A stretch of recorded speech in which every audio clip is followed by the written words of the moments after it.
Yeah, we are going to have 9 paper presenters who would be presenting their papers. And without further delay, already we have to stick to the time, and therefore it's 3:17 already.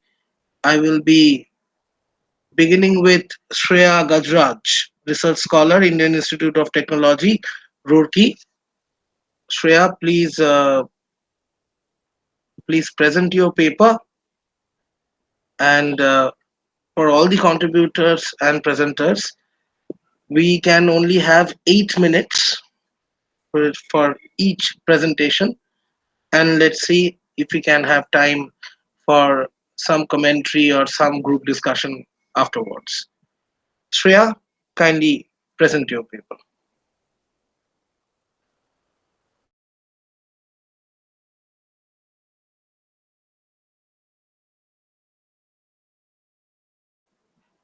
Shreya, are you here?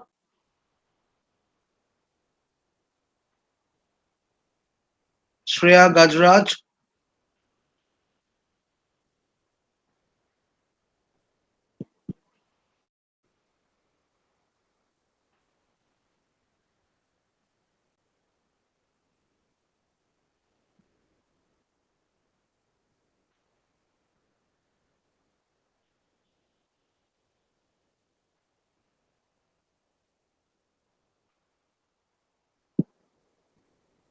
Shreya Gajraj, are you here?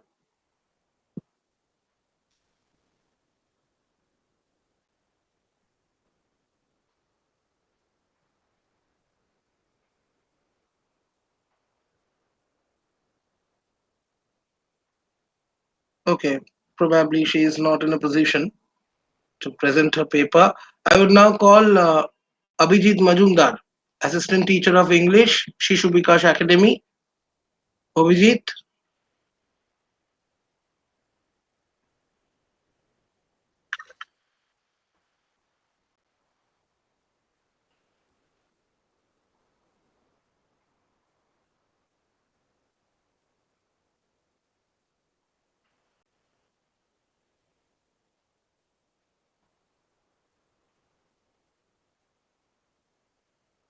he is probably not here.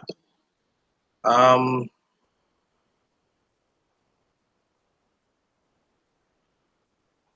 Yes, sir. We were actually listening to the plenary sessions. but I have been And told sir, to. we did not know that the seminar, the presentation actually begun, sir. Couldn't get you, Srijita. What did you say? Sir, we weren't actually aware that the presentations began. Okay, they are actually scheduled to be uh, between 3:15 to 5:15. So I guess we can begin since it's a kind of an online platform. Um, Right, sir. Thank you so much. okay, Shunandita Sharkar, you're here, Assistant Professor, Bidhan Chandra College. Uh, kindly, kindly present your paper.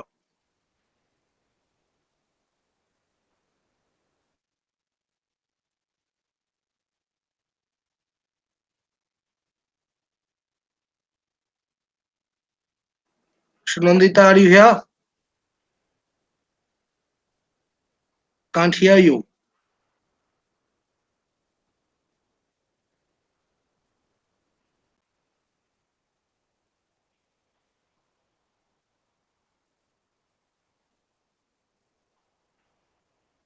Your screen appears to be pretty blurred.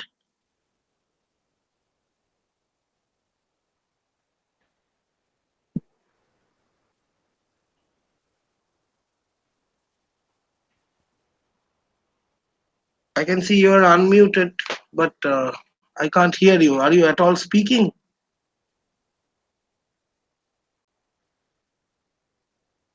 Can't hear you. Can't hear you.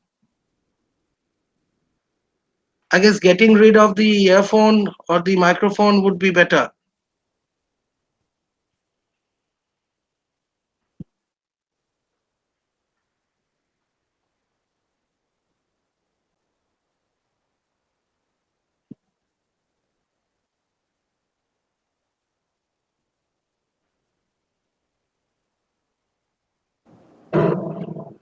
Am I audible now? Yeah, yeah, you're perfectly audible.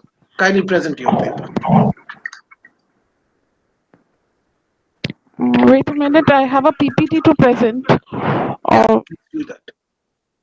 But keep it within 8 minutes. is it visible? Is the PowerPoint visible? Not yet.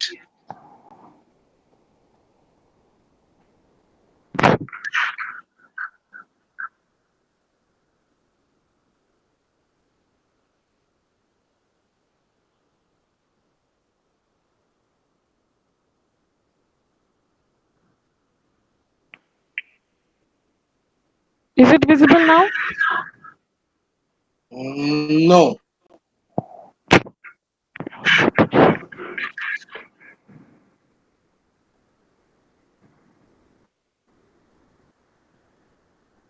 Now? Is No. it visible? No, it is not. Can anyone tell me what to do to present? Is there a presenting option here? A little louder, please. Is there a PPT presentation option here? How do we Yeah. present something?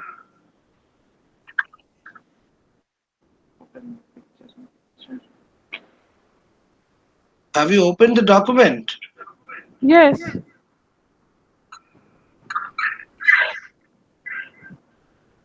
Now, now go for the share screen option.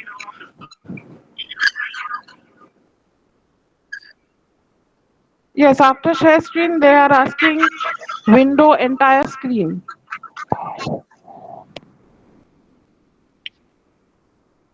Window, in this case, I guess. You can actually go for the entire screen as well.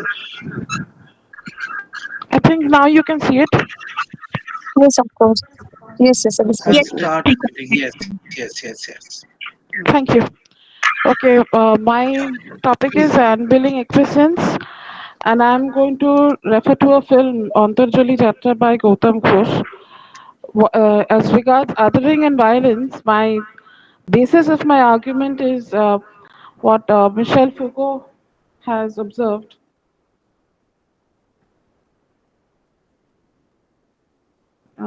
As what Michel Foucault has observed in his work, The Order of Things and the Archaeology of Knowledge, that the material conditions that produce knowledge.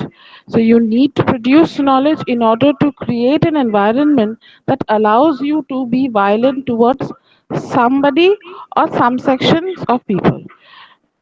Michel Foucault is not interested so much in what is known at one period, but rather in the material conditions of thought, the processes which lead to certain facts being known rather than others.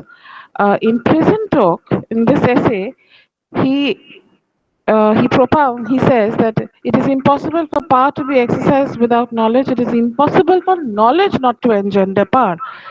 And therefore, an imbalance of power between individuals, organizations, groups, and communities produces knowledge about the one with less power.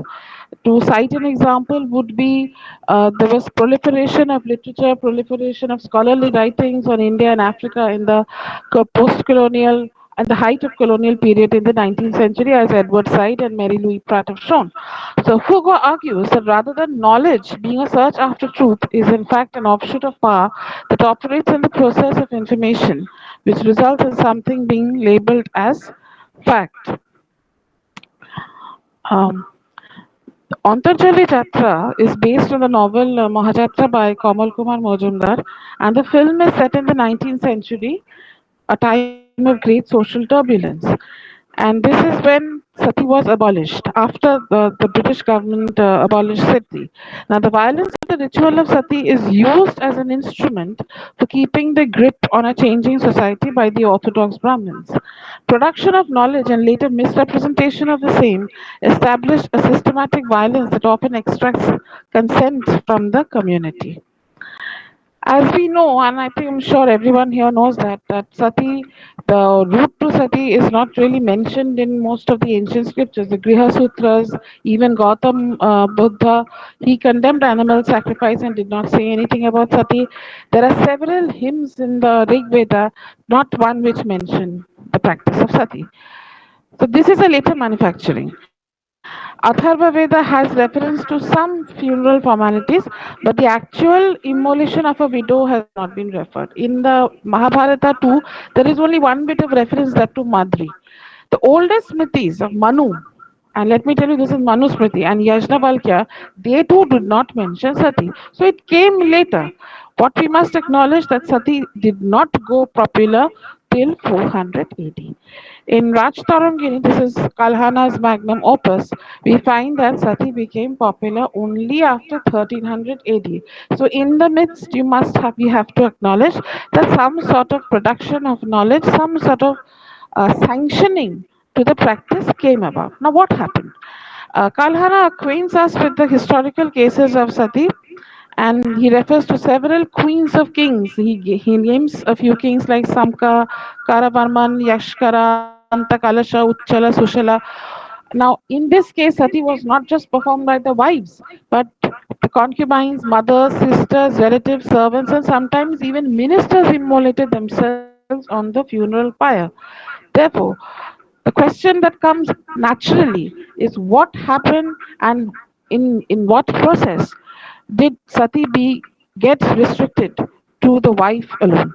Now the social significance of the practice has to be recognized because Kalhana praises the women who have conducted sati and shames those who do not do it or have avoided it.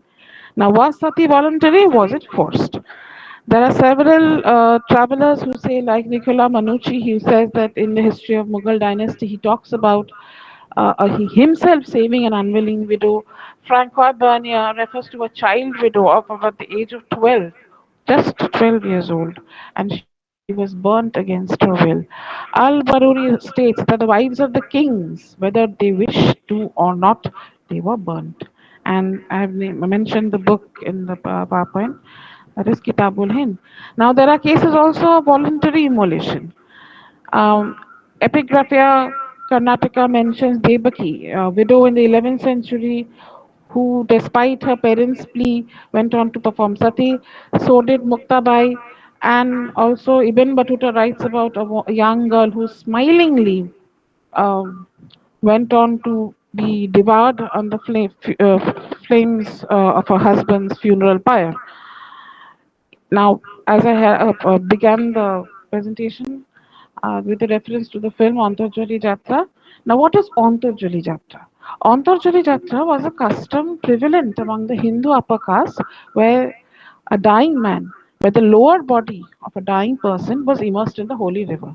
Now, as the person waited to die, close family members and Brahmins sung kirtans and read verses from Shastras dedicated to a smooth journey towards heaven. Now, in this film, Sitaram is the elderly Kulin Brahman. He is carried to the riverfront, but death does not come to him. His sons are seen lingering around because they are only interested in the key, fastened to his waist, the key to the iron chest, the family property. With regard to Antarjali Jatra, I mean this particular custom, very little evidence or literature is present for this custom also. Now, even though sati was abolished, poor Brahmin girls married to these dying persons, they were often left to die with them. Only now, instead of fire, they were engulfed by water. As mentioned earlier, there is very few evidence even for the scriptural basis of Antarjali Jatra. Sati too was a custom that came into prominence after 1300 AD with Smriti citing and sanctioning the custom. Now, knowledge of the function and role of widows were being produced as part of a value system that increased male domination over women and implicitly encouraged the custom by making it an act of valor and honor. The ritual of sati, initially, which was practiced by men, women, wives, concubines, later came to be the role of the widows only. Edward Thompson observes in his book Sati, and he gives some statistics. And you find that in the Bengal division, that is the Calcutta division alone, 5,099 satis were performed per year. I have also given the statistics for division of the province. Now, why was it so much uh, prevalent in Bengal? Now, most of the satis in Bengal and Uttar Pradesh were Brahmins. Statistics show that outside the ruling and priestly families, the custom did not make a wide appeal to Hindu community. The tradition of sati was started mostly among the Kshatriyas to prevent Hindu women from becoming sex slaves, but the tradition was cleverly manipulated in later years by the widow's late husband's family for material benefits. Now, why? Hindu men turned the logic around on its head to proclaim that this proved that the Hindu women were goddesses. Also, the Dayabhaga system, which allowed widows to inherit the husband's property, was a significant reason for the increase in the practice of sati in Bengal province. So, it is mostly an economic and a property related issue. The custom was promoted, and salvation and deification were established as fact to sanction the violence of burning a woman alive.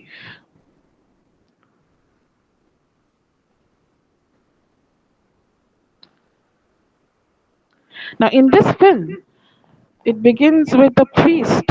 He quotes Vrigu, the ancient astrologer, to justify the claim that Sitaram, the dying man, would not die alone and he would take a wife before his death so that he would directly go to heaven. Now, hearing this, an impoverished Kulin Brahman, he has a daughter, and he is really guilty that he may not be able to marry up his daughter to a Kulin groom, that too without the burden of a dowry, promises to the Pandit that you have my daughter married to Sitaram, and I promise that my daughter will commit sati the moment her husband dies. Please remember, this film is set in the 19th century, right after sati was abolished. So the priest declares that sati will be held as a means of keeping the Brahminical grip on society. The father does not have any pangs of conscience, neither do the Pandits, neither of the Brahmins. This is the film poster, and here is the bride. She is brought and she is kind of committed to be burnt alive by her father, not herself, but by her father. So, in preparation for the dying Sitaram and preparation for the would be bride who would also die along with her husband, so they asked the Chandal, played by Shatrughan Sinha, to prepare a funeral pyre for Sitaram. But he's only the Chandal refuses that I will not make this funeral pyre because I will not witness such a gruesome death of a young woman. He shudders at the thought of burning a woman alive. Now Yashavati, the young bride, is married to the old man at the ghat itself, and she takes care of him. She cries and visualizes the day she would have to commit sati, but her father and the Brahmin Pandits remain indifferent to her. The Chandal tells Yashopati that you must run away from here. What do you think you're going to get? You're going to get go to heaven, and তুমি কি ওখানে গিয়ে সংসার তৈরি করবে? So, but or Yashopati gets angry and she says that Ami Brahman Konna. She refers to her caste and curses the Chandal for teasing her of dreaming of heaven. This is the scene. Shatrughan Sinha as the Chandal. Now, Sanskrit back then was known only to a few Brahmins, and therefore these texts was therefore subject to manipulation and misrepresentation. Women were other to the extent that they lost the right to live after their husband died. The more the depredations piled on the woman, the more the Hindu man went about proclaiming her a goddess. After the British outlawed sati, the Pandits came up with a new stratagem. Every form of hardship was placed on the shoulders of the widow so that she would become a Devi daily in her own little way. No ornaments, only one meal a day, back-breaking work, and the coarsest of clothes. Sharachandra Chattopadhyay has written a wonderful essay in 1917, Nari Mullo, and he is amazed at women. Shunongita, you have to be a little fast and you have to conclude a bit right now. Okay, Sharachandra in Narin raises a very pertinent question as to the truth behind whether women were actually willing to go through the whole process of physical pain of getting them burnt alive. And he refers to these customs where drums were beaten, the woman was heavily drugged, and she was compelled to go on the pyre, and she was strapped to the dead body so that people could not see her suffering. Now, the tales of valor and honor do not address the myth, the pain of being burnt alive. And this willingness to burn yourself up was manufactured illusion, passed on as fact to compel women to assuage the entitlement of men, where they would willingly acquiesce to the custom of sati. Devika Rangachari, she links it to the socio-economic realities of a widow's life and the psychological conditioning under the patriarchal control that eventually abetted her to self-immolation. The only streak of humanity that you see in the film is from the Chandal. The Chandal gets frustrated that this girl is not going, so he deliberately takes the dying man and he tries to strangle her in the river. Seeing this, Yashovati leaps up to protect her husband. Now, protecting her husband was an act of loyalty, but certainly you understand it is also an act of survival. Now, when at night she attacks the Chandal for because he attacked her husband, and in this you see this Brahmin woman and the Chandal getting physically getting intimate with each other out of anger and frustration, which may be considered as a prelude, yeah, which may be considered as a prelude to a future devoid of discrimination. So she interacts with the Chandal, she blooms in his presence, and still continues to perform the role of a dutiful wife. Now, um, it so happens that the tide comes and sweeps her husband away, and she rushes to save him, and in the process, she is drowned in the river. The Chandal tries to save her but is unable to do so. Um, as violence is concerned, Walter Benjamin makes a very important observation that the most elementary relationship within any legal framework is ends with means, and violence is in the name of means. There is a purpose to sati. You have to understand this. That the purpose of sati is the purpose of violence is not just the infringement of law, but to establish new law. In the exercise of violence over life and death, the law reaffirms itself. Sati confirms the othering of women. You other, then you cause the violence, but then violence helps in othering of women, especially widows, converting them into inauspicious beings worthy of being abandoned. In the film, the priest wanted to re-establish the orthodox grip of Brahmins in a changing society through the sati. The myth of Sati immolating herself for the insult to Shiva by her father is weaponized by separating the historicity and giving it a timeless existence through the reiteration of the act on human beings. In this regard, myth is converted to a fact for the purpose of othering. Thank you. Thank you, Shunandita. It was a wonderful presentation. We would get to the next speaker. Um, Obijit Mojumdar, are you here?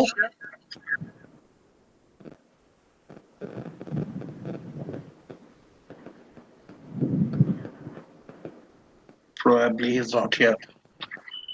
And Orpon Mondol doesn't seem to be here. S. Geeta, Yes, sir. yeah, So let's start. yeah, yeah. S. Geeta, Yes. kindly present your paper. Okay, sir. Uh, Good afternoon, everyone. This is Dr. F. Geeta, Assistant Professor, Department of English, Sri Kanika Parameshwari Arts and Science College for Women, Chennai. So the title of my paper is Caste, Silence and the Power of Testimony, a critical study of Om Prakash Valmiki's Jyotin. So it focusing on how caste operates as a structure of humiliation, silence and psychic violence, and how autobiographical writing becomes a form of resistance. So then, I would like to explain about caste. Caste is one of South Asia's most enduring systems of social hierarchy. It is based on rigid notions of purity and pollution, It's hereditary, endogamous, and it has historically dictated access to labor, education, and dignity. Although legally abolished, caste based discrimination continues in subtle and overt forms across Indian society. As scholar Susan Bailey points out, caste is not essential to Indian culture. It is a response to complex historical forces, especially colonial classification. And then Dalit literature. It emerged as a powerful journal that speaks directly from the lived experiences of those historically marginalized. Spanning many Indian languages, this literature includes poetry, short stories, novels, and especially autobiographies, which serve not just as personal testimony but as acts of social protest. As Vikrat and Shikha Snegal put it, Dalit literature it is born from hunger for justice, shaped by shame, sorrow, and the unwavering hope for dignity. Om Prakash Valmiki's Jyotan, it is a powerful autobiographical narrative that lays bare the everyday violence of caste. The title Jyotan, which means leftover or polluted food, it symbolizes the dehumanization faced by Dalits. Valmiki, he recalls being forced to eat leftovers thrown by the upper caste people, food that was both substance and a marker of deep humiliation. So his autobiography, Jyotan, it is not just a recollection of events, it is a radical act of naming and confronting caste oppression. So, drawing on psychoanalytic theory, particularly Freud's concepts of repression and internal conflict, we can understand how caste violence scares the unconscious mind. So, Valmiki, when he was a child, he internalizes shame and exclusion. He forced to clean school grounds instead of learning, denied drinking water, and constantly subjected to the contemptuous gaze of teachers and peers. Um, this repetition of degradation forms what we might call a fractured self.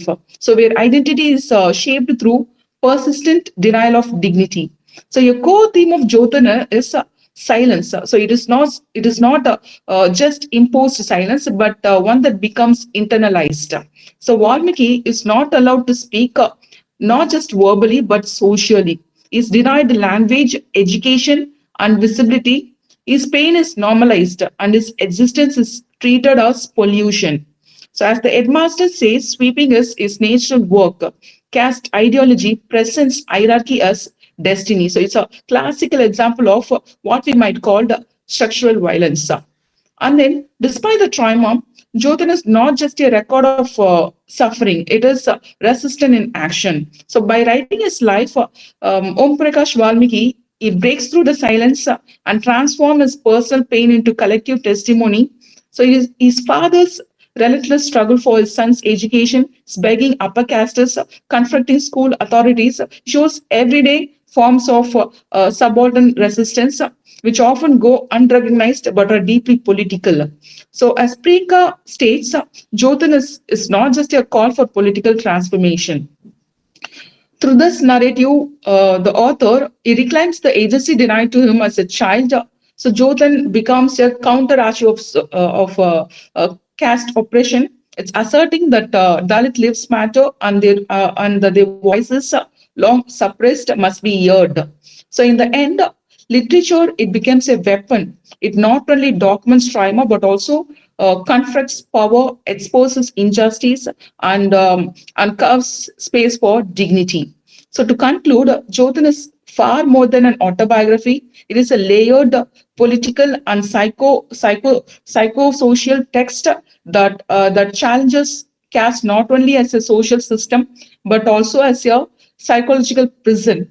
So by turning silence into speech and shame into resistance, Valmiki he offers a model of testimony as transformation. Thank you, sir. Thank you, Geeta. It was a wonderful presentation. I can see Obhijit Mojumdar and Arpan Mondal uh, having joined the call. Obhijit, are you ready with your presentation or should I come later? So it would be better if I can start, from 4 or something like that, as per the schedule. Yeah, Actually, others haven't joined, so therefore you were Okay, number just give four. me 5 or 6 minutes, Okay, and okay. I'm present. Yes. Let someone else present. Uh, Aditi, Yes, sir, I'm ready. yeah, Aditi Jana, Assistant Professor, Shohit Matungini Hajra Government General Degree College for Women. Please present your paper. Good afternoon, everybody. Am I audible? Yes, you're Am I perfect. audible? Okay, Perfect. fine. Yes, Yeah. ma'am, you are. The title of my paper is Disrupting Othering Subaltern Resistance in Pushpa the Rise. Pushpa the Rise, released in 2021, is a blockbuster Telugu movie directed by Vanreddy Shukumar. The film, packed with the proud display of masculinity, heroism, bravery in the context of socio-political inequalities, violence, mafias, exploitation of women, is a powerful critique of the social injustices, hierarchies, and the age-old practices. The hero or the anti-hero, Pushpa, is a representative of the subalterns. The boy here sets out to dismantle the narrow power politics in society. Gayatri Chakravarti Spivak's query, can the subaltern speak, finds a befitting answer here. Pushpa represents post colonial heroes who, at any cost, try to establish their identity. The identity here is a little bit complicated, also, as the protagonist is committing so many illegal activities. The hero asserts his rights every moment through his sheer masculine power. The scenes of bloodshed, the act of murdering, the exceptional brilliance of calculating profit, the mentality of keeping secret the very ideas that profit him, make him a man much above, much ahead of his time. The rise of Pushpa is not an accident. Rather, there are so many unprivileged youths in the post colonial world who try to change the unethical norms of society through violence. They try to change society through their power. From the very beginning to the end, Pushpa is very bold in all his deeds. Here, I have worked on the theories of othering, identity, subaltern, and resistance. Pushpa here challenges the norms of society which attaches the tag within quote illegitimate to a child of a helpless single mother. We can witness a moving epic journey of identity formation of the hero here. The concept of grabbing power and occupying the center is not new. In so many Bollywood films, the heroes or the villains or the anti-heroes move from the periphery to the center. Pushpa also captures the maximum attention of the viewers throughout the movie. Despite all the crimes he commits, viewers do fall in love with him. Pushpa is thoroughly a self reliant, self made man. He proclaims his own brand. He proclaims his concept of getting patent. The whole movie is a very careful study of the rise of a subaltern. Pushpa's identity is not based on his birth. Rather, he builds it up as there is none to offer it to him for free. Pushpa's identity questions the stereotyped concepts of good and bad. The riches that he snatches from the other smugglers are given to the afflicted mass of the society. His brilliance lies in helping the distressed and rescuing the dying. The character that Rashmika Mandana plays here is powerful indeed. The lady here is seen to be trying to empower herself economically. She is not like the glamorized heroines in typical Bollywood movies. Rather, she is deglamorized. She, in her deglamorized role, tries to identify herself with the unprivileged yet psychologically resilient ladies.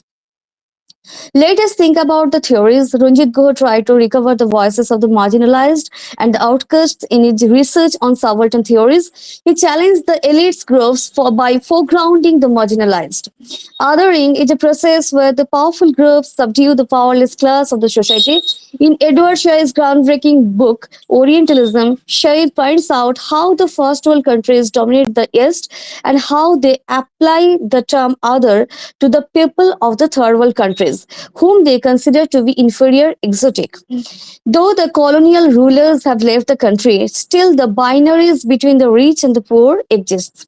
The binaries between the powerful and the powerless, The center and the margin, the dominant and the dominated, the exploiter and the exploited are so prominent that the peripheral subjects try to reclaim their voices and identity through atrocity. Franz Fanon in Black Skin, White Mask shows how the outcasts are dehumanized. In the movie Pushpa the Rise, we can find that the poor section of the society are still silenced and oppressed. Pushpa's mother is ostracized because of her illegal marriage to a man of a reputed family.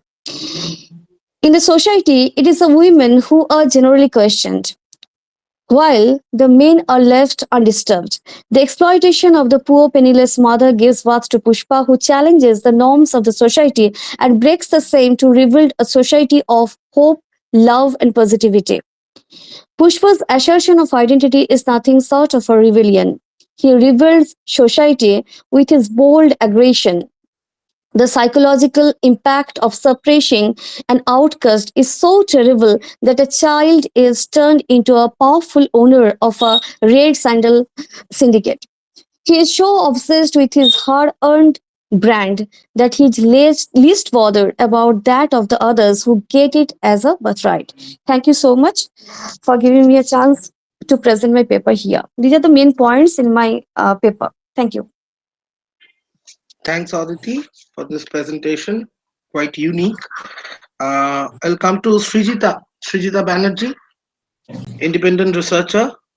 She will be taking, I guess, Father Joker Madness, Disruption, Yes, sir. and the Violence of the Symbolic. Yeah, please begin with it. So just give me a second because I cannot share the. I'll just share my entire screen. Yeah, do that. Yeah. Just let me know if it's visible, sir. Yeah, it's there. It's there. It's visible. Thank you so much, sir. Yeah. So, good afternoon, audience, professors, and esteemed chair. I am Shrijita, an independent researcher, and today I will be undertaking a presentation titled Against the Name of the Father, Joker, Madness, Disruption, and the Violence of the Symbolic. I would like to begin with the proposition violence is not merely an act, it is a structure. And this is reflected consistently in Alan Moore and Brian Bollard's The Killing Joke, published in 1988, where violence permeates not only the narrative events but also the architecture of Gotham itself. The graphic novel, though ostensibly a story about Batman and Joker, it is in fact a haunting philosophical exploration of law, madness, and subjectivity. This presentation seeks to situate the Killing Joke within the perpetual terrain laid out by Walter Benjamin, Frantz Fanon, Michel Foucault, and Jacques Lacan, exploring how the Joker operates not just as a comic book villain but as a radical force of othering who exposes the violent underside of symbolic, judicial, and social orders. The Joker's campaign of violence is not random, but it is pointedly philosophical.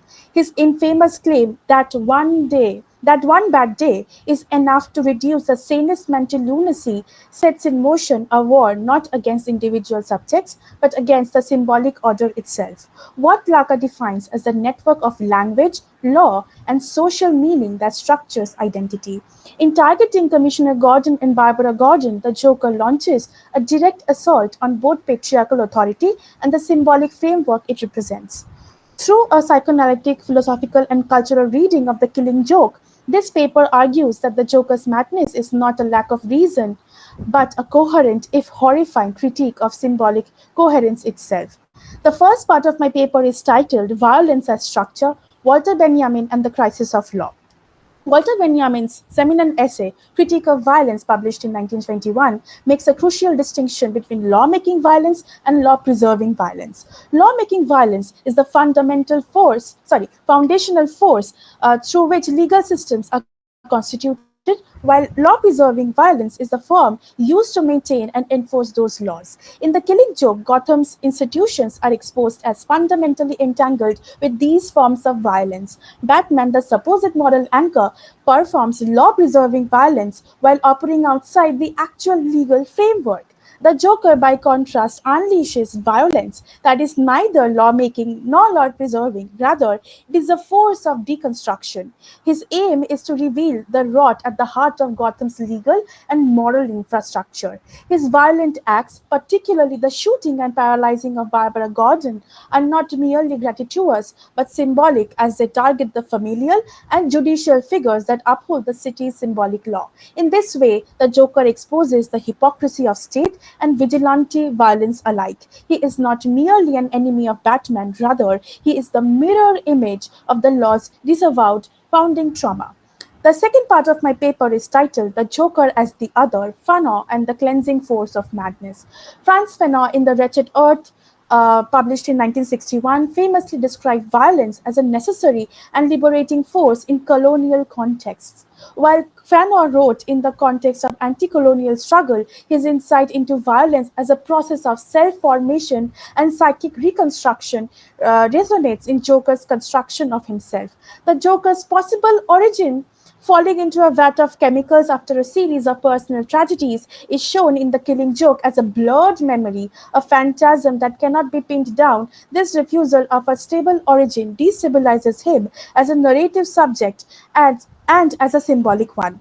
Yet his violence functions in a Fanonian sense as a way to recover agency. His war on Gotham is not simply destruction for chaos' sake, but as an assertion of presence through transgression.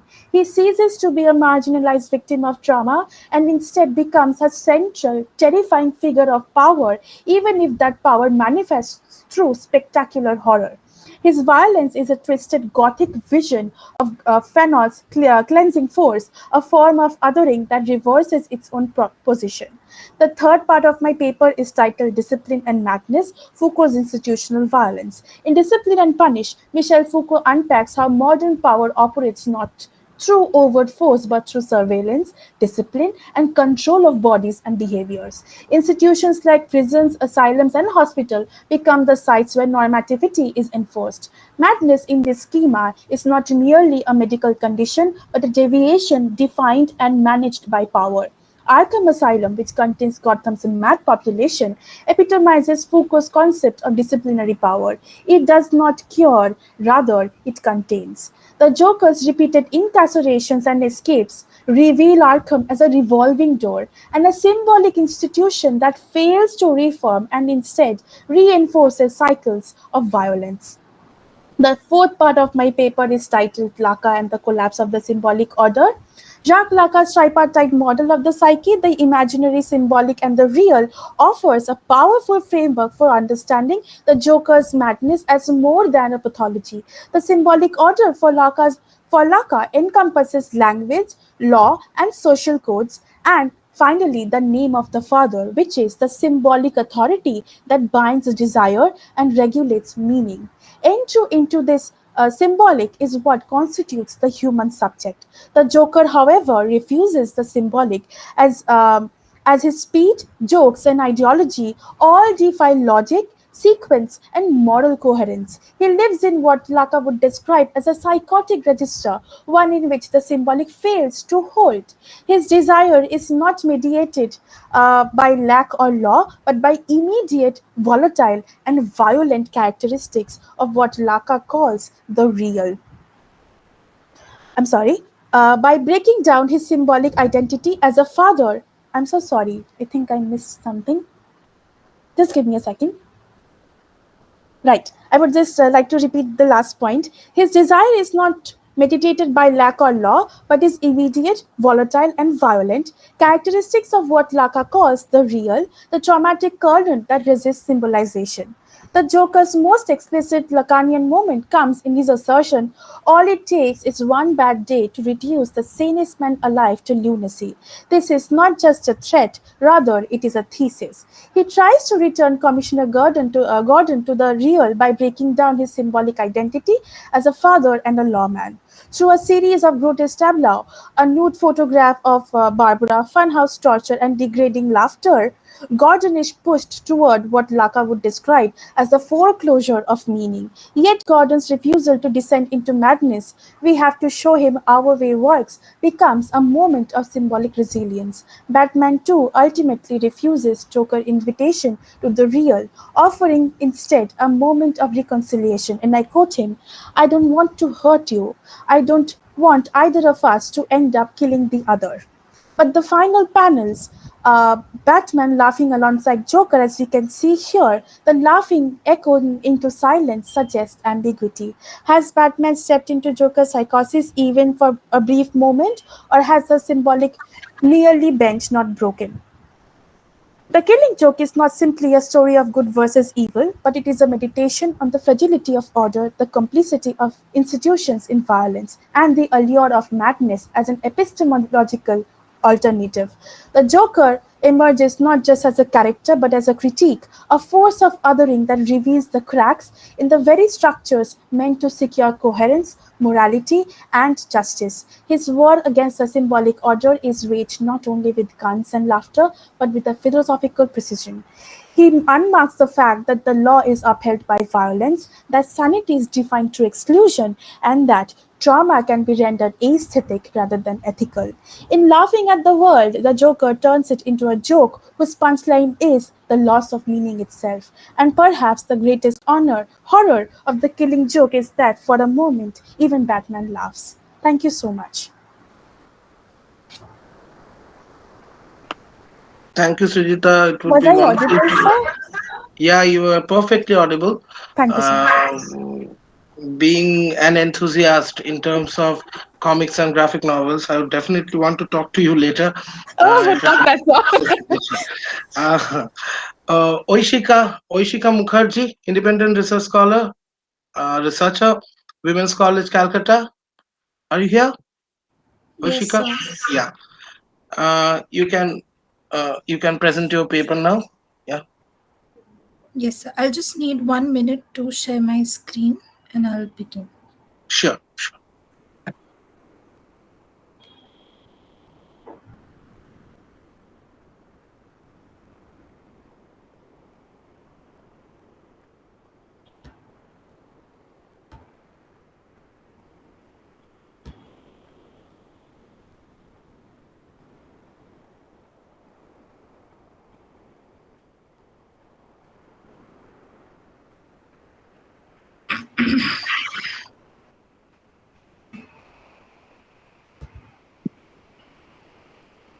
Yeah.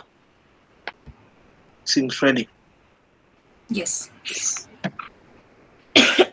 Sorry. Greetings of the day to the respected chairperson and all my fellow presenters. Um, as the title of my paper is reflected on the screen, without wasting much time, let me begin with a simple question. Who is your enemy? Just take a pause for a moment and think, is it a person, a nation, an ideology, or is it a label someone else has handed to you, a narrative you have inherited rather than examined?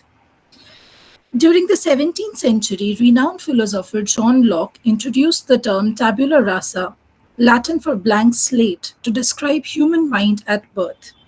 The idea especially emphasizes the fact that humans are born with empty minds without any prior knowledge of the mortal realm. Empiricists like John Locke believed that knowledge is essentially acquired through experience and observations. We learn what we see, sense, and feel.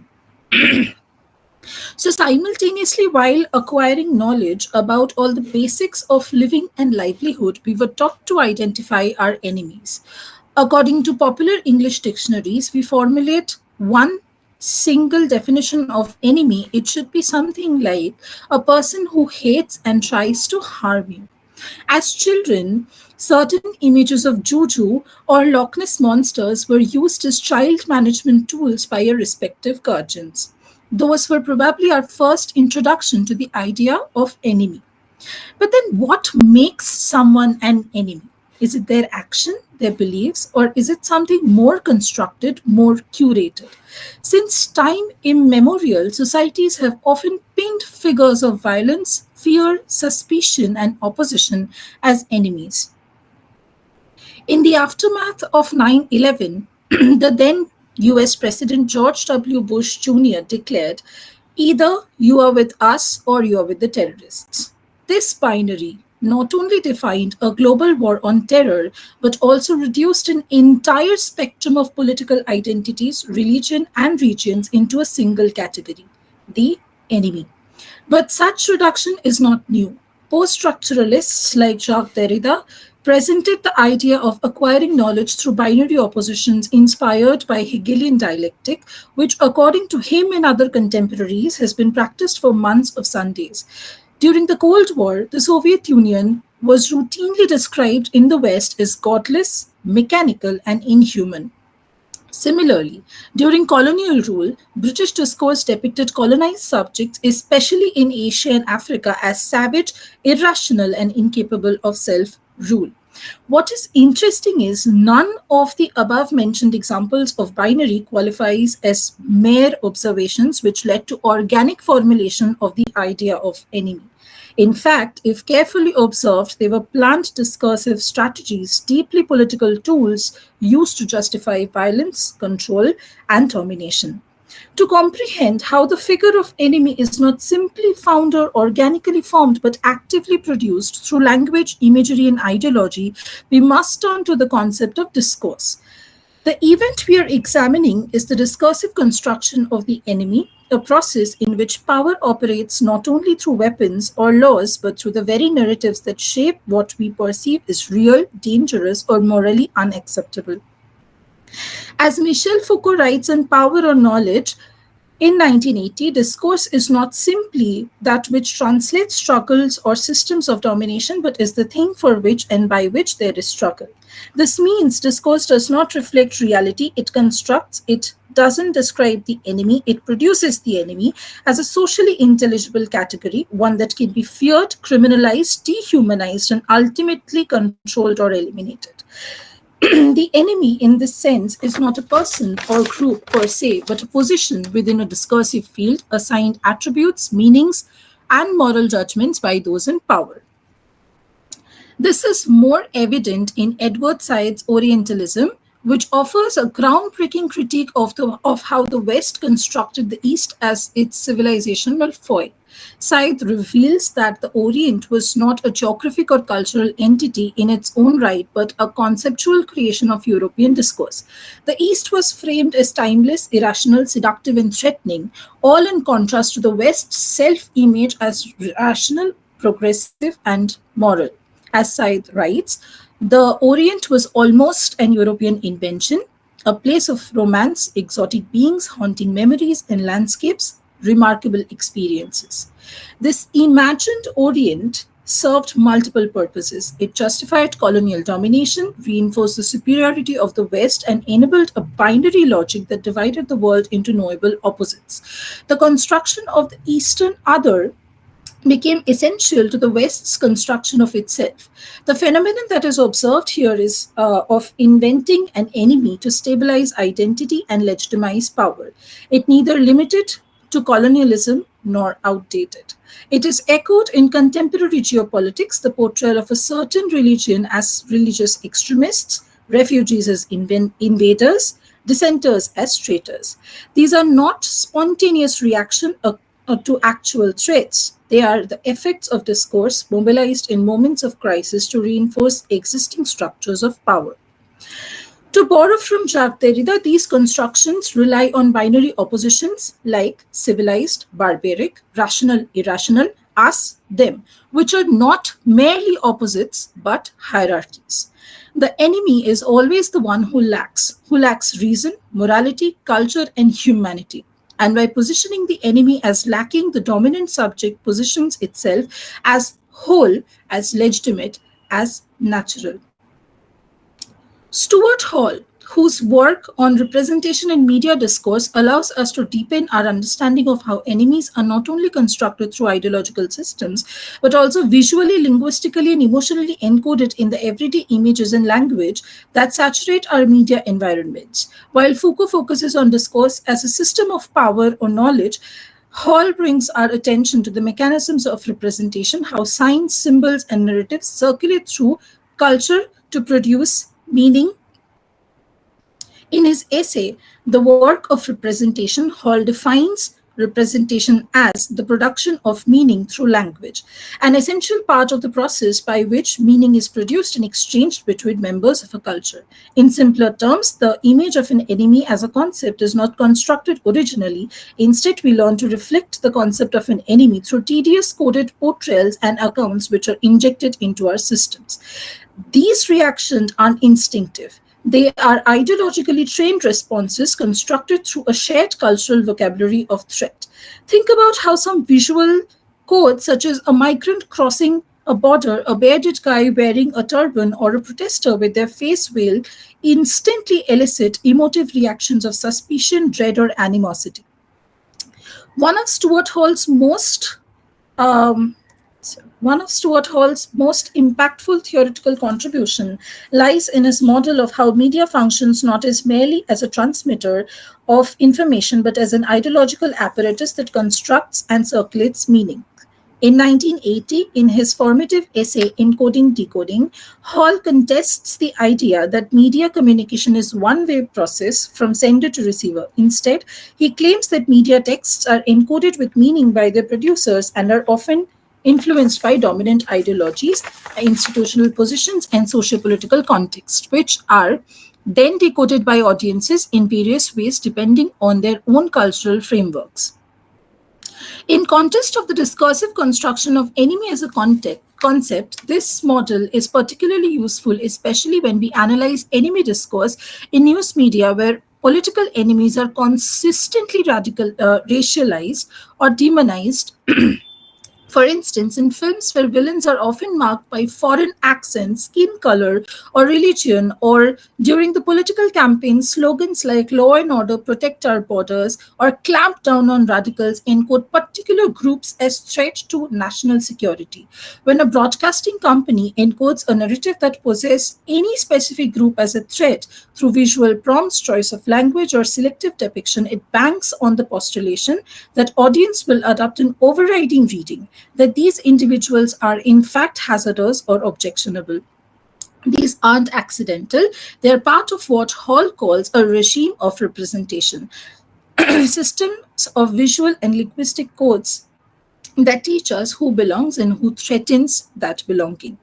Hall, thriving on Antonio Gramsci's concept of hegemony, also prompts us that power is most operative not when it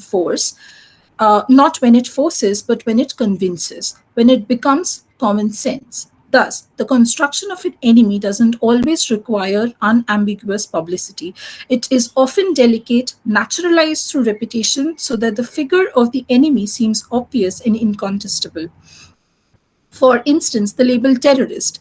It is rarely applied to Western actors or even in cases of mass violence. Instead, it is discursively implied to specific racial and religious identities, rendering some violence visible and condemnable, while other violence is rationalized or made invisible. However, Hall's model allows us to recognize that this meaning is not fixed and offers us a room for resistance. Audiences may accept that the enemy narrative, challenging it or subvert it entirely depending on their positionality and critical literacy. After inspecting how representation in culture and media encodes meaning, we now probe deeper into the ideology itself to understand how people categorize with or are categorized as enemies. Louis Althusser, who offers a crucial concept for our discussion, interpellation, in his essay Ideology and Ideological State Apparatuses, Althusser argues that individuals become subjects not through autonomous identity formation, but also through a process of being hailed by ideology. Althusser explains this with a simple instance. Imagine a policeman shouting, "Hey, you!" on the street. When someone turns around, they have been interpellated. They recognize themselves as the one being addressed, and in doing so, accept their position as a subject within the ideological system. In the context of our study so far, this has two critical implications. First, enemies are interpellated into visibility. Some specific individuals or groups are projected as enemies through mass media, surveillance, strategy language, and even casual public discourse. When someone is repeatedly presented as dangerous, foreign, or subversive, they are not just defined, they are interpellated into that subject position. For example, people who feel tiny bit of empathy for the Kashmiris are tagged as traitors of the country. A protester may be labeled as domestic terrorist in news headlines, or a migrant may be portrayed as a trespasser or a problem in political rhetoric. In such cases, subjects Oishika, are constructed Oishika, by the discourse, Oishika, not. it seems so unfair on my behalf to stop you, but you need to a bit, you need to be concluding by now. Yes, Okay. sir, I'll just take 2 minutes. Okay, fine. Do that. The second implication is we are also interpellated as loyal subjects. It's not just the enemy who is interpellated. We, the audience, are also hailed into the role of loyal citizen, the patriot, the defender of the nation, the us in the us-them binary. This makes us complicit in maintaining the system. We are made to fear, to consent, to normalize the boundary between us and the constructed enemy. Deducing the genealogy of the enemy through the lenses of discourse, representation, and ideology, a vibrant design appears. The enemy is not an objective presence waiting to be revealed, but a constructed consequence of language, power, and cultural representation. Each theoretical strand we have explored contributes to the disentanglement of this illusion, revealing not who the enemy is, but how the enemy is created. In this brief study incorporating the theories and ideas of the mentioned stalwarts, it is evident that the enemy is not a stable or natural identity. It indeed is a discursive construct shaped by institutions, repeated in language, reinforced through media, and naturalized through ideology. It is a story told with purpose, often in moments of political anxiety or social crisis, to create unity through division and consent through fear. Thus, construction of the enemy is not a neutral or factual process. It is, at its core, an ideological manipulation, more like a strategic illusion that cloaks political interests in the language of morality, survival, and truth. Recognizing this illusion is the first step towards resisting it. To deconstruct the enemy is to unmask the machinery of power behind the image, and in doing so, reclaim the possibility of seeing others not as threats, but as fellow subjects shaped by the same discursive forces that shapes us. Thank you. Thank you, Oshika. It was a wonderfully presented paper and pretty encyclopedic in nature. I hope Orpon is here. Orpon Mondol, Assistant Teacher of English, Shri Bikash Academy. Are you here, Orpon? Sir, yes, he is here because he is my colleague, but can I present, before him? Okay, Obijit, Hello? you want to Yes, present? yes, yes. Okay, you do that. You do that, please. If you don't have any, okay. So, good afternoon. I don't know whether it's good afternoon or almost good evening because it's already evening. It's spread out against the sky. So now, the name of my paper is 9, Meditations After an Attempted Murder, Salman Rushdie's Wise Response to Violence, Otherization, and Act of Silencing. Now, it is, basically, we are going to discuss regarding the book, the latest book of Salman Rushdie, and how, he has reacted to the violence that was exerted on him on August 2022, 11th August 2022. So, Bacon famously said, and I quote, "Revenge is the wild form of justice." In the modern time, can we say that violence is a wild form of justification? Actually, both violence and creativity are different sorts of resistance.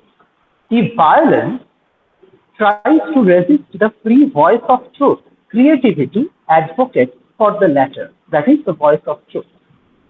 From time immemorial, free voice and exertion of truth both are something that intimidate the core foundation of any sort of fundamentalism. It may be a dictatorship or a political regime or any kind of administrative system. Now, the question that arises automatically is how are literature and literary practitioners related to this sort of exploitation, and why should they be victimized? Because no literature is ever born in an empty apolitical space, and that is simply why the best of the intellectuals across time and the world somehow became the worst of the victims and sufferers of their century. Let us have a kind of historical records of it, taking some names and certain examples of very famous people. That is, in 399 BC, Socrates was forced to consume hemlock for going against the traditional fundamental beliefs of the Athenians. Galileo was tortured beyond measure for contradicting the heliocentric idea that was propagated by the Roman Catholic Church. If we come to the 18th century, 19th century, and specifically to English literature, Thomas Hardy's novel, particularly Tales of the Ubervilles and Jude the Obscure, were burnt, banned, and heavily censured around 1895, primarily due to their challenges to Victorian social and sexual norms. Specifically, the novels questioned the societal double standards regarding female purity and their chastity, the concept of chastity. They criticized the institution of marriage and explored the themes of social class and religious hypocrisy. And, you know, if we can come to South Asia and our own subcontinent, definitely, you know, we all can remember Taslima Nasreen, what happened to her, that after the publication of The Shame, that is Lodja, in 1993, Taslima Nasreen, one of the most preeminent Bangladeshi writers, was criticized by Islam fundamentalists, and the fanatics protested for banning all of her books. After spending 2 months in hiding, at the end of 1994, she escaped to Sweden. And so far, you know, she has not been able to come to Bangladesh again. Now, one of the latest additions in this list is Salman Rushdie, definitely. On the morning of August 12, 2022, Rushdie was standing on stage at the Chautauqua Institution in America, in the USA, preparing to deliver a lecture on the importance of keeping writers safe from harm. Exactly when a man wearing black clothes and a black mask rushed down the aisle towards him with a knife and stabbed him for 15 times. He survived 15 strokes, which resulted in the permanent loss of his right eye. Now, if we look at the title of this book, it's not only nice. It is, first of all, if you look at the cover, it seems that the book has been, you know, stabbed with a knife. And the cover is enough to give us the idea that how knife not only, you know, can stab a person, sending him forever to silence, but also can stop, you know, a lot of promising ideas to propagate. Now, the subtitle of this book is Meditations After an Attempted Murder. So it is, first of all, it was done intentionally. It was an attempted murder because he was consistently raising his voice against fundamentalism through his essays, specifically through his fiction. In Rushdie's own language, and I quote, during those empty sleepless nights, I thought a lot about the knife as an idea. A knife is a tool, and it acquires meaning from the way and with the intention it is used. Language too is a knife. Now, to Rushdie, it is language which he is going to use as a knife. In reaction to the violence that was exerted through the knife by the person, by the murderer who attempted to kill him and who is called as A in the book. Now, he's saying that language too is a knife. It could cut open the world and reveal its meaning, its inner working, its secrets, and its truth. Rushdie then says, and he goes on to say, the most telling thing, I think, that is, language was my knife.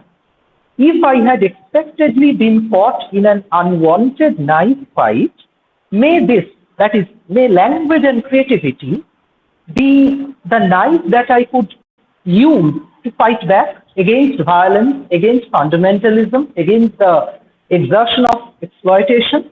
Therefore, it becomes absolutely clear that creativity or literature or intellect is not used only just as a kind of aesthetic tool for some abstract beautification.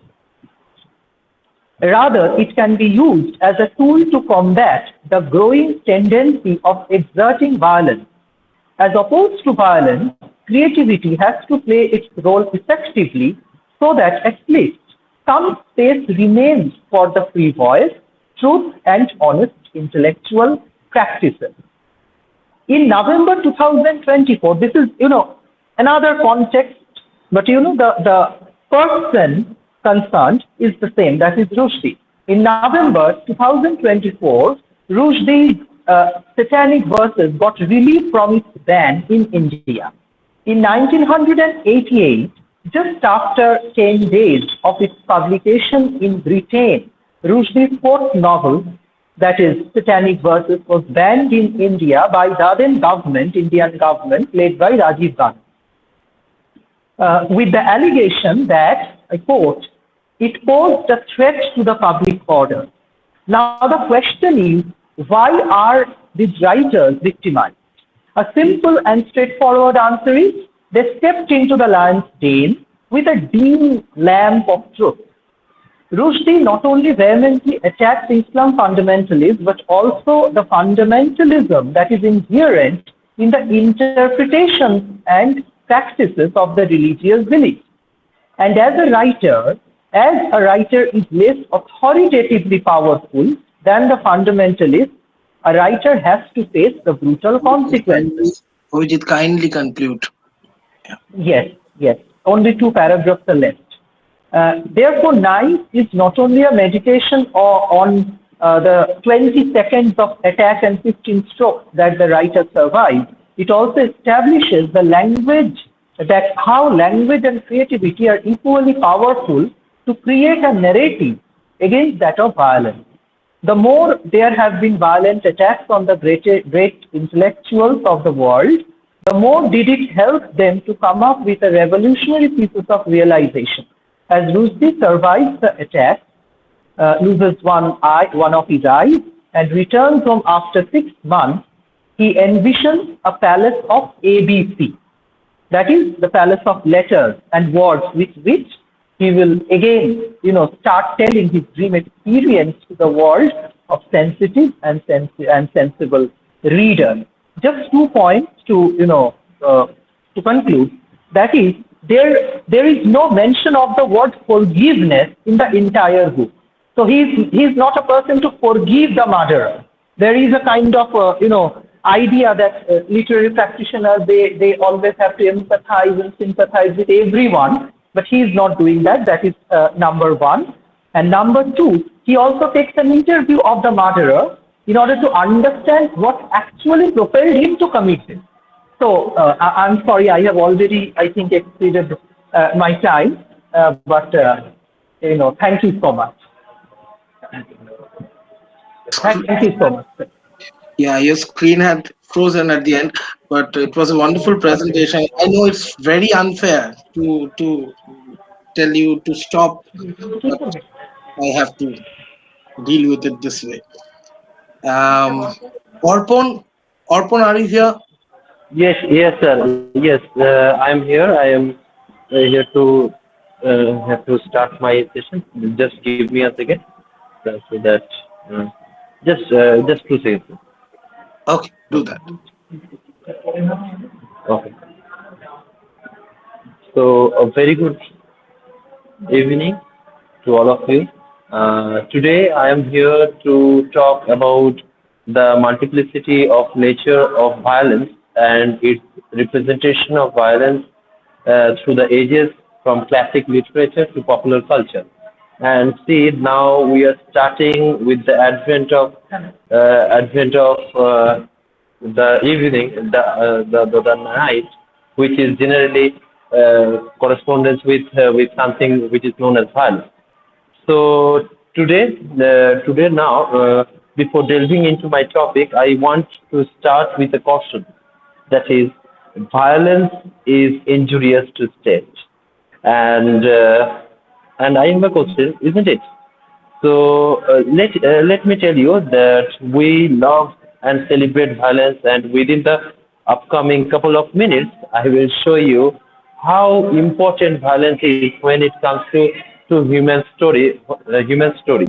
If we go through the history of mankind, we will see that the history is nothing but the tales of violence.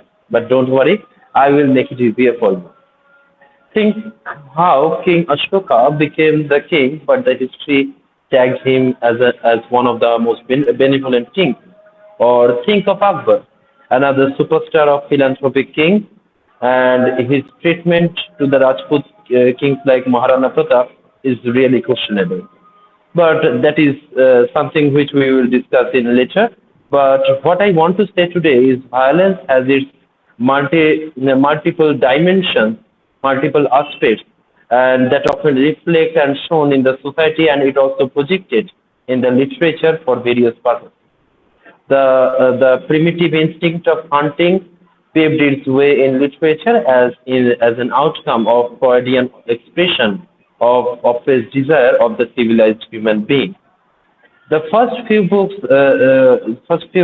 that were written by the mankind are religious books where you may find the traces of violence. Now, let us start from the Indian point of view. I am first starting with the Ramayana or with the Mahabharata. Both of these texts are basically the text that projects the violence from different scenarios. And the motive of these two books are is to make people religious and moral. And the climaxing scene, the most violent scene, which is very much from my point of view, is when in Mahabharata Bhima killed Dushasana, and he was just drinking the blood from his chest. Or in case of Ramayana, it is when Indrajit, Kumbhakarna, or you may say Ravana killed, and the way they were killed, that is a very violent from a human perspective. Okay, so what I want to say, violence is always there in our religious book also, and the moral tales, irrespective of any religion, cannot be claimed to be clean of violence. Because if we read the story of Prahlad, and the coming of Lord Vishnu as Narsingha avatar to kill Hiranyakashipu, the description of the killing itself is very grotesque. And at the same time, the story of Lucifer and his transformation into rebel from his angelic self, and the fall of human race from the paradise to the world is a story of violence. but the purpose was to make the people moral and devoted of religion. So that is something good. That is something good that we are taking from something bad. Okay. So if we now shift our focus to another classic creation, the Iliad, it is also a tale of violence where both supernatural and human beings are involved for simply one reason: to bring order and to establish truth in the world. And the violence in literature and its varieties are limitless, like the tales of violence often functioned as the evidence of human oppression, like that of the war poetry. And an individual feels so helpless in front of the collective violence. On the other hand, the various texts like Mary Shelley's Frankenstein brings out the hatred in the mind of the creation for its creator that results into the urge of destroy or murder the creator. From this point of view, we may often consider human being and his drift from the religion do's and don'ts as the fate that was done by Frankenstein. Next, we have in our line various texts that is written by Shakespeare, and mainly writings like the Romeo and Juliet, Hir Rancha. So everyone, these texts also, these love stories also cannot divert themselves from what we call as violence. Everyone had to die of violence to prove their supremacy of love. Now, let us discuss about the triumphant journey of violence in the entertainment. The drama, when it came out of the classes of the church, within a very short point of time, became violent in its narrative. How can one forget the bloody hands of Shakespeare? Yes, the hands of Shakespeare that accused of killing numberless murderers like that of Duncan when he was sleeping, and then he killed Lady Macduff and her child to instigate the rage of Macduff to kill Macbeth, the hero. The next in the list is comes the sweet Desdemona and Othello, and the perfect couple who were forced to kill themselves due to the conspiracy of Shakespeare. The Elizabethan sophisticated audience actually clapped for the death scene. Just think how much we are in love with violence. Think how much we are owed to the violence that we clapped throughout the time being, and we paid to see the violence. And another best example of civilized fondness for violence is The Merchant of Venice, that portrayed the hatred and violence which was common practice to the contemporary Europe at that time against the Jews. The Titus Andronicus I want to mention because it is a text that shows a girl who got raped as a trophy after winning the war. Okay, so and after that, if we come to the Indian perspective, there are stories like Neil Dorpon that showcasing the violent treatment of the Britishers over Indian, and it is so much grotesque, so much real that it instantly instigated the people to fight against the Britishers. And at this point, if I am not mentioning the name of Urubhangam written by Bhash, it can be considered as a scene. The play truly popular, where the audience loved to see Duryodhana battling against the Bhima and how he was left alone to die by breaking his limbs and femur. People like to see the trial of Duryodhana and pay to see him die. And so we are not violent from the core of the heart. Do you think that? Banishimhara, another text that is based on the Kurukshetra war, that is basically showing the brutality of the war that is mentioned there.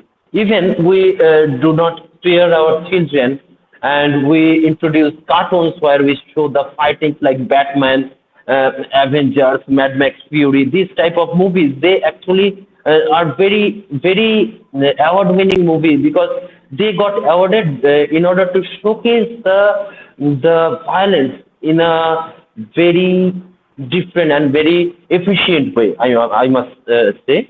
and there are in if we see the Bengali context, we I want to mention the name of Baishe Shravan.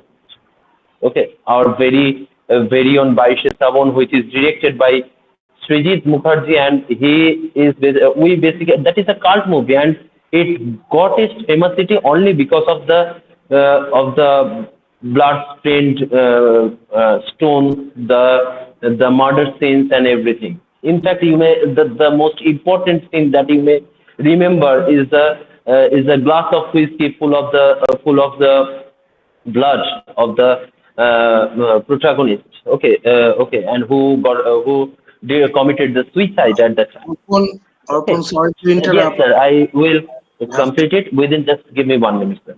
Yeah. Okay. So to end it, I want to finish it with a certain line that if we go through Gita, we may see that the God himself, Krishna himself, told that whenever there is a situation, whenever there is a urge to safeguard the good ones, I will be there to help you, and my form will be not like the angelic form, but it will be a brutal one. Okay, so there will be no mercy that will be given at that time. So it is violence is something that is delved into the genesis of our civilization, and it is only how you look at it and in your perspective. Thank you, sir. Thank you for your time, and this is the end of my pitch.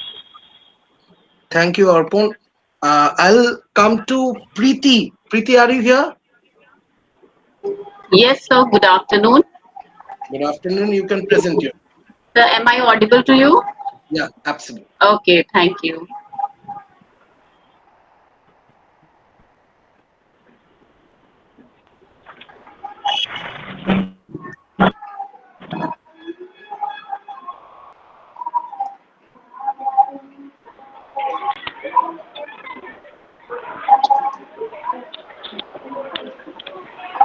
Good afternoon, sir. Thank you so much for providing me this opportunity to present my paper here. কি হয়েছে জানো আমাকে তো একটা ইয়ে So, করে বলতে হলো আমি অনেক ছোট করেছে ঠিক আছে ছোট করে নি অভিজিৎ আরে ভাই অভিজিৎ আমি এটা can you বলতে যাব can you এখানে mute এইসব yourself লিখতে গিয়ে অভিজিৎ এগুলো কোথা থেকে চলে এসেছে ভাই এগুলো অভিজিৎ কোথা থেকে চলে গেছে Sir, I think you have the controls for the meeting. yeah it's done sir, now yeah may I? Preeti, continue. Okay. Yeah, please continue. My topic is the dark side of the future, exploring state violence and structured operation in dystopian fiction. At first, I would like to give this brief introduction of this topic. Dystopian fiction is a genre of literature that explores often oppressive or imaginary society. Dystopian literature presents a vision of society characterized by oppression, suffering, and often authoritarian control. In most of the dystopian narratives, we find that the themes of state violence and structural oppression occurs there. The research paper aims to explore such themes in dystopian fiction by critically examining classical and contemporary texts. Now, I would like to discuss its characteristics. When we go to study about the dystopian fiction's characteristics, so there are multiple characteristics which we can study over here. There are a lot of loss of individuality, control and surveillance, oppressive society and government, social hierarchy, bleak or hostile environment, and technology is used as a tool of control. Now, I would like to discuss the key concepts. In the contemporary world where violence has taken new forms under the guise of legality, governance, and technological progress, there is a pressing need to revisit and interrogate its multiple avatars. The present theme, othering and violence, can be observed in dystopian fiction from different perspectives, from gendered oppression to ecological catastrophe, from historical, philosophical, and cultural contexts. In dystopian narratives, technology often becomes an instrument of control, surveillance, and dehumanization. Thereby, we need to critically examine about the unchecked advancement of scientific and technological innovations. Now, I would like to discuss about some of the analysis of the text which I'm going to discuss in this research paper. Ray Bradbury's novel Fahrenheit 451 is a famous classical dystopian work which explores the theme of social criticism, control of masses by media, censorship, conformity, and the erosion of critical thinking. As we reflect the complexities of our own information age, the narrative urges us to reconsider the value of knowledge, memory, and human connection. The next, which I'm going to discuss, is that George Orwell's 1984 is one of the most prominent texts which explores the theme of state surveillance and structural operation through technology. The increasing integration of technology in our lives leads us to friction, which is responsible for the erosion of individual privacy and autonomy. It leads us to a disconnected society where individuals' personal freedom is diminished and as they become mostly dependent on technology. Now, I would like to discuss the next contemporary novel, which is Margaret Atwood's The Handmaid's Tale, which presents a patriarchal society where women's bodies are controlled by the oppressive government. The text discusses themes of gender relations, fertility and reproduction, rebellion and resistance, and women's bodies as political instruments. The narrative critiques the use of religion as a tool of oppression and control. The novel Handmaid's Tale serves as one of the most suitable examples for state violence and structural oppression in dystopian fiction. After these texts, I would like to conclude it by analyzing such classical and contemporary dystopian texts. I've reached to conclude where we came to know that we are the part of this technological era which brings us every moment a new ideas and innovations. We can't avoid this fact that the technology and innovations both has pros and cons, and it is the human nature to get attracted towards its benefits while ignoring its negative aspects. Therefore, dystopian literature serves as a warning to humanity about the potential dangers of discoveries and technological advancements. By exploring the darker side of emerging technology, this research paper would encourage dystopian fiction to be more responsible and careful in our pursuit of innovation for our glorious future. Thank you so much, sir. Thank you, Preeti. Um, I'll come to Ajit Singh. Ajit Singh, are you here? Yes, sir. Yeah. Kindly present your paper after citing your institutional affiliation and designation. Okay, sir. Okay, sir. Good evening, everyone. This is Ajit Singh, research scholar from Department of English, Deen Dayal Upadhyay, Gorakhpur University, Gorakhpur. Today, I will present my paper on the psychological impact of untouchability in select short stories of Mulk Rajanand. Mulk Rajanand, a key figure in Indian English literature, is best known for his deep concern with social injustice and his sympathetic portrayal of marginalized lives. While his novel Untouchable, which was published in 1935, has received wide scholarly attention, his short stories offer equally compelling insights into the everyday psychological struggles of India's oppressed classes, especially the so-called untouchables. The stories I have selected, there are four stories. The first one is the Wawa's Trade Union. The second is the Cobbler and the Machine. The third one is the Price of Bananas. And the last one is Old Bapu. The stories, these stories deal not only with visible acts of discrimination, but also with the more subtle and enduring trauma caused by caste-based exclusion. Anand does not merely depict untouchability as a physical or social limitation, he presents it as a psychological affliction that deforms the inner lives of its victims. The Baba's Trade Union offers a slightly more hopeful narrative. The young Babar named Chandu, who is the protagonist of this story, attempts to uplift his profession by challenge the social order by organizing his colleagues. Although his act of rebellion introduces a comic tone, Anand subtly portrays the anxiety, resistance, and ridicule that arise when caste norms are challenged. This psychological tension between aspiration and repression defines many of Anand's untouchable characters. The second story, The Cobbler and the Machine, the protagonist's desire for a modern tool becomes symbolic of a larger aspiration to transcend caste and gain dignity through self-sufficiency. Yet, the cobbler's quiet hope is crushed by systematic oppression. The humiliation he faces shows the aspirations are psychologically stifled when one is repeatedly reminded of their place in society. The third story is The Price of Bananas, uh, in which a coolie's suffering becomes a moment of moral confrontation of an educated observer. However, the story critiques the detachment of the elite who observes suffering without empathy. The coolie is humiliated and dehumanized, and his mental agony remains invisible to those around him. This invisibility and the inability to be seen as fully human causes deep psychological damage. The third story, the last one is Old Vapu, that presents a different dimension of trauma.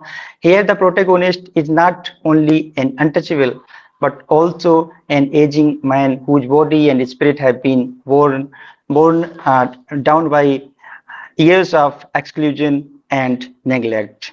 The story is suffused with a quiet, tragic dignity as it portrays how a lifetime of oppression creates a sense of hopeless resignation.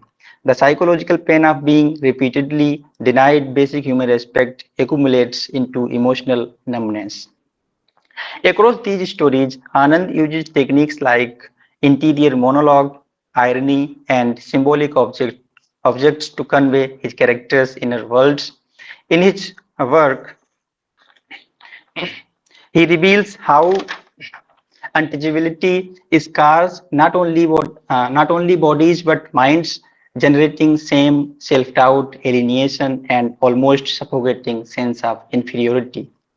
In conclusion, Anand's short stories are powerful psychological case studies of oppression. They underscore how caste discrimination operates not just in public acts but in the private spaces of thought and feeling. Through these stories, Anand compels us to confront the human cost of systematic injustice and to recognize the quiet resistance and resilience that persists even in the face of relentless dehumanization. Thank you so much, sir. Thank you, Ajit. So as for the list goes, I guess we have come to the end of the session. Are there other participants? Anyone? Okay, I guess not so. So we have come to the end of this technical session, and it was such a wonderful passage of the day, as we must have had enjoyed such wonderful presentations. And thank you, dear participants. Such presentations on Valmiki, Joker, Ontadulli Jatra, one of my favorite films, uh, dystopian texts like those of Atwood, Orwell, and then stories of Mulkraj Anand were definitely enriching, and obviously the one by Obidu on Rushdie, it was a wonderful paper. Srijita, it was a wonderful presentation on Joker. I Thank you guess, so much, sir. I guess you would also think of looking at the very marginality of comics and the way it has been historically treated. If you go through Sabin, MacLeod, you would definitely come to that, and how that contributes to this sense of um, uh, kind of a resistance already posed, because the marginality of the comics itself is an advantage when it comes to having posed a resistance, having or posing a resistance towards the essential normalized ideas. Thank you, Okay, sir. Right. there were presentations dealing with almost a historiographic and encyclopedic narration of certain practices that reflect and sadly radiate the sense of historical injustices, I would say, and the way identities are formed based on the process of othering and the epistemological violence represented therein.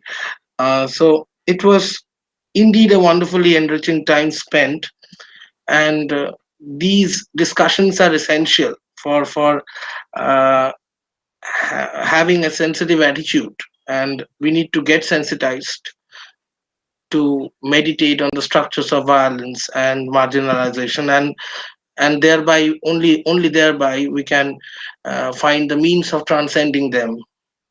It's a wishful thought. It was indeed a wonderfully enriching time spent, and wish you all health and a brighter future in and outside academia. Have a nice time, and I guess we can end the session right now, and hope to meet further in the future. Thank you so much for listening so patiently, sir, for such a very long time. Thank you so much, sir. I Thank you, will work sir. on your suggestions. Thank you so much. Sure, sure. Thank you, sir. Take care, sir, and wishes to you too Okay, as take well. care. Goodbye. Yes, sir. Goodbye, sir.